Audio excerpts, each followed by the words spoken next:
가온칩스의 2025년 재무 성과 한번 자세히 들여다보겠습니다. 이 내용은 2025년 말을 기준으로 가온칩스의 재무 상태와 사업 현황을 데이터에 근거해서 객관적으로 정리한 것이고요.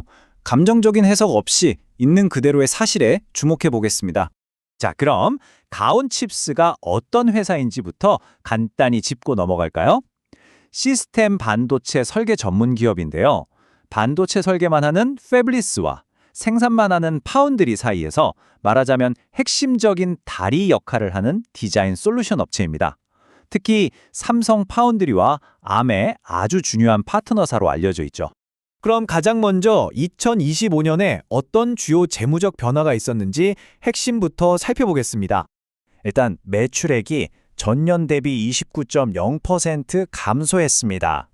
금액으로 따지면 약 280억 원이 줄어든 수치입니다. 수익성은 어땠을까요? 안타깝게도 영업이익이 167억 원의 손실을 기록했네요. 이전에는 흑자였는데 이번에 적자로 전환된 겁니다. 재무 안정성을 보여주는 부채 비율은 2025년 말 기준으로 191.3%까지 올라간 것으로 나타났습니다. 이 표를 보시면 한눈에 들어오죠.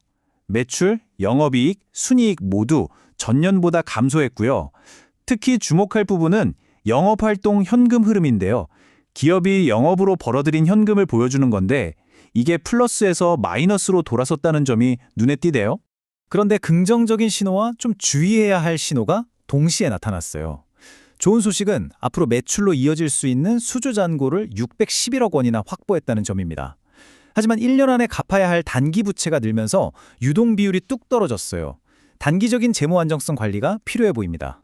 자, 그럼 이번에는 가온칩스의 내부 재무 구조를 좀 더 깊게 파고들어서 강점과 약점을 나눠서 살펴보겠습니다.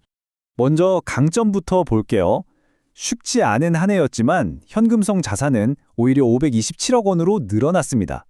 그리고 아까 말씀드린 611억 원의 수주잔고는 미래를 위한 든든한 기반이 될 수 있겠죠. 재고 관리도 상당히 효율적으로 하고 있는 걸로 확인됩니다. 강점 중에서 가장 주목할 만한 부분은 바로 이겁니다. 차량용 반도체 부분이 엄청나게 성장했어요.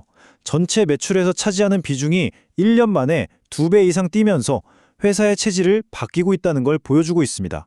반면에 약점도 분명합니다. 영업손실과 마이너스 현금 흐름은 회사의 수익 창출 능력에 변화가 생겼다는 뜻이고요. 부채 비율이 오르고 유동 비율이 떨어진 건 전반적인 재무 건전성이 예전 같지 않다는 걸 의미합니다. 지금까지는 회사 내부를 들여다봤고요. 이제 시선을 밖으로 돌려서 가온칩스를 둘러싼 기회와 위협 요인들은 무엇이 있는지 살펴보겠습니다. 기회 요인이라면 역시 AI 시장의 성장을 빼놓을 수 없죠.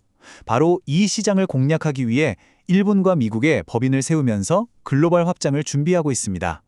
여기에 삼성, Arm과의 끈끈한 파트너십이 더해진다면 이런 기회를 사업 성과로 연결하는 데 큰 힘이 될 겁니다. 하지만 위험 요인도 만만치 않습니다. 생산을 전부 외주에 맡기는 구조는 원가 관리가 까다로울 수 있고요. 전환사채나 소송 같은 재무적 법적 리스크도 있습니다. 또 소수의 아주 큰 프로젝트에 매출이 집중되어 있다는 점도 사업의 변동성을 키울 수 있는 요인입니다. 전환사채 리스크에 대해 조금만 더 자세히 볼까요? 2025년 4월에 345억 원 규모로 발행됐는데요. 중요한 건 1년 뒤인 2026년 4월부터 이 사채를 주식으로 바꿀 수 있다는 겁니다. 이게 무슨 뜻이냐면 시장의 주식 수가 늘어나면서 기존 주주들의 지분 가치가 희석될 수 있다는 거죠. 그리고 2028년 4월에는 채권자들이 돈을 일찍 갚으라고 요구할 수도 있어서 이 날짜도 기억해둘 필요가 있겠습니다. 자, 이제 거의 다 왔습니다. 마지막으로 앞으로 우리가 가온칩스를 볼 때 어떤 점들을 눈여겨봐야 할지 핵심 모니터링 포인트를 정리해 보겠습니다. 첫 번째 체크 포인트입니다. 과연 611억 원의 수주 잔고가 계획대로 착착 실제 매출로 이어질 것인가? 이게 가장 중요하겠죠. 두 번째는 현금 창출 능력입니다. 마이너스를 기록한 영업활동 현금 흐름을 다시 플러스로 돌려놓을 수 있을지, 이걸 회복하는지가 관건입니다. 세 번째는 재무 안정성 관리입니다.